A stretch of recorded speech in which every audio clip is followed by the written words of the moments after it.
I'm Kealey Boyd. I'm a writer and art critic based in Denver, and this is Sammy Lee, and she is an artist based in Denver, Colorado. She was born and raised in Seoul, Korea, and moved to Southern California at the age of 16, and became a fine arts and media art student at UCLA and an architecture student at University of Massachusetts Amherst, and was a resident of RedLine Contemporary Art Center in, what was it, 16 through 18. 16 through 18. She also had, one of her many artworks was being part of Yo-Yo Ma's Bach project, which was a collaborative, performative piece, as well as being collected by the Asian art collection at the Denver Art Museum. She is an upcoming Fulbright U.S. scholar. She is collected by the Getty Institute as well. So if we can, I would like to start by talking about your artwork. I always think about intimacy when I think of your artwork, these spaces like table settings, these kind of echoes of a table setting, baby's clothes, these really private spaces that are really, I think, gestures of love, these kind of topographies of our private spaces, but also really universal in many ways. And I was hoping you could talk about how you pick these subjects and how you walk that line between the personal and the universal. Yeah, it's all coming from my, just who I am, my experience of becoming mother. And also, I'm very interested in labor, domestic labor, and other labors that defines who you are, the different labors that you engage, thus you are, farmer, or homemaker, or so how you define who you are by what you do, what kind of labors that you do, right?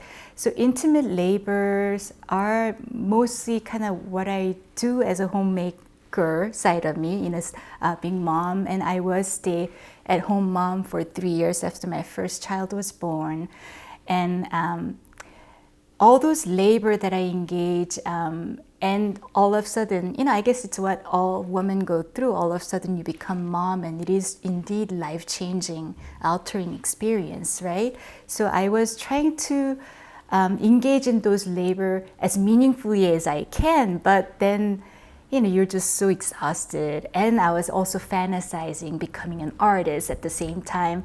So I think all this thing I was trying to struggles or personal, I was trying to struggle and solve it with my art project.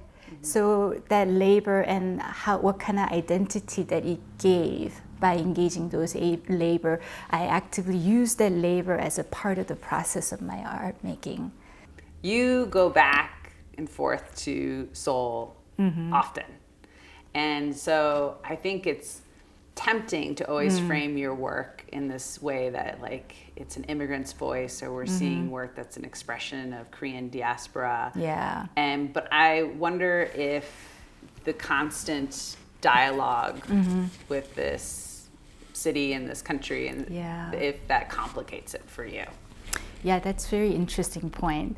For me, who I am as immigrant is something that happened when I left and came. And maybe 2 years ago, during my solo exhibition, at the very entry of it, I did this one installation called Infinite Reflection. So it's 2 mirrors. One is yellow and the other one is gold. And if you're standing in between those angled wall and mirrors, it infinitely bounces back your image to the other side. So I have one mirror saying soul, it's a vinyl text as soul, and the other one says here. So I am kind of standing in between space, watching myself, getting infinitely bounced back from both places.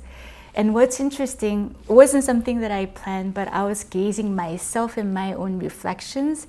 And while I'm looking at myself, the image of my repeated image of myself are not really able to have the eye contact.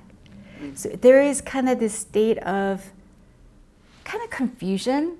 Yeah, missing Yeah, each other. yeah, and you're not really, even the gaze, you're not able to meet.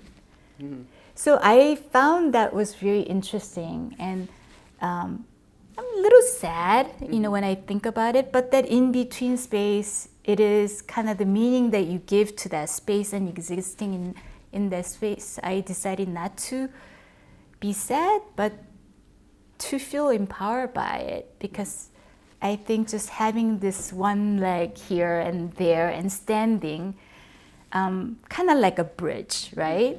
It could be a very good bridge and strong bridge, right? So I try to kind of see it in different manner. So that project is definitely, saying that when I return, you know, even it's quite frequently, that do I really feel that I belong there? Probably not, right? So I am immigrant, and I don't feel like that compromise me being sense of being immigrant here. Is the reaction to your work in these two unique cultures informing that feeling of definitely distance? Yeah, I think that is something that you're dealing with, you know. One level it's sadness, because many times you think that you should belong at a singular place, right? And also when I was studying architecture, you know, we did a case study about Alzheimer facility and how sense of home, they made the whole facility interior like a very residential on purpose, so that the patient, their condition will, it will help them to feel sense of home, and that's very good thing for their Alzheimer not to, you know, they would, you know, it will help them retain their memory, and it will do better, and you know, they will feel happier in that facility. So I was like thinking, if I become older, you know, what would help me for someone like me who doesn't really have this singular home or sense of home? But I do think that that I have this connection to many fragments, although it may not be the singular place like childhood home. So I think there are many other materials or other inspiration, other sense of home, sense of place that I can, you know, draw. So I am actively just kind of investigating and looking at those qualities to deal with it, and usually that comes out in an art, you know, project. I loved your 2019 show, Counter Art? Yeah, Aesthetics of South Korean protest. And so I was hoping you could talk about that. And I wondered, I was always a little curious if part of that show was inspired by the idea that RedLine really asked their residents to engage with community, you know, be of service and social justice, and to keep that in mind in their practice. Definitely. So 2016 was a hard year for many people living in US, and you know, as a Korean American, that Korean American side of me was just so depressed about the, you know, politics and what we're living through. And the candlelight protest in South Korea, it happened from October 2016 through 2017 of March. So it was completely citizen-led, peaceful protest. People committed every weekend to gather in a public square.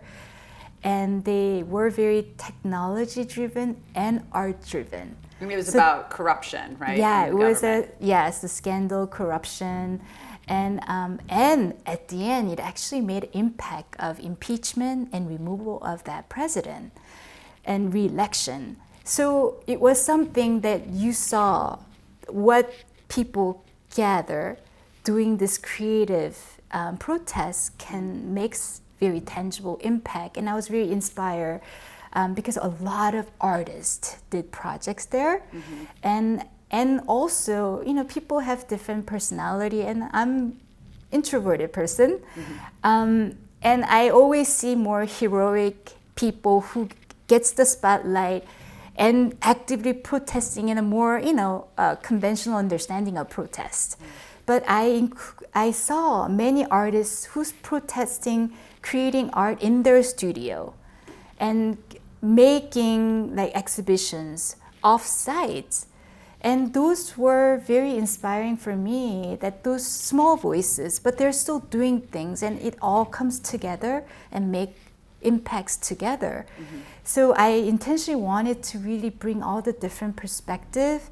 And when like even some of the artists who created work much later, because it takes certain people much longer reaction time. So all those things, so protest was from 16 to 17, but the exhibition research started from that summer and it took place in 2019 at RedLine. And RedLine's just that huge exhibition space. I wanted to lay it out as a public square where all this protest happened, and created using removable walls to create this alleyway, people coming into the square, and at the opening and whenever we had programming, just people gather in that space, in that square-like exhibition space surrounded by all this powerful art was very special for me too. And I mean, Louise always says yes and encourage artists to do things, right?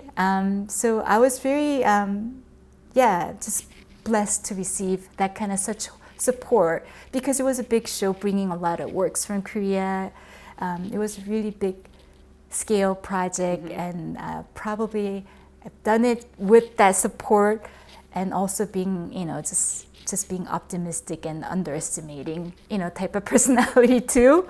Yeah. But that was a big success in many ways.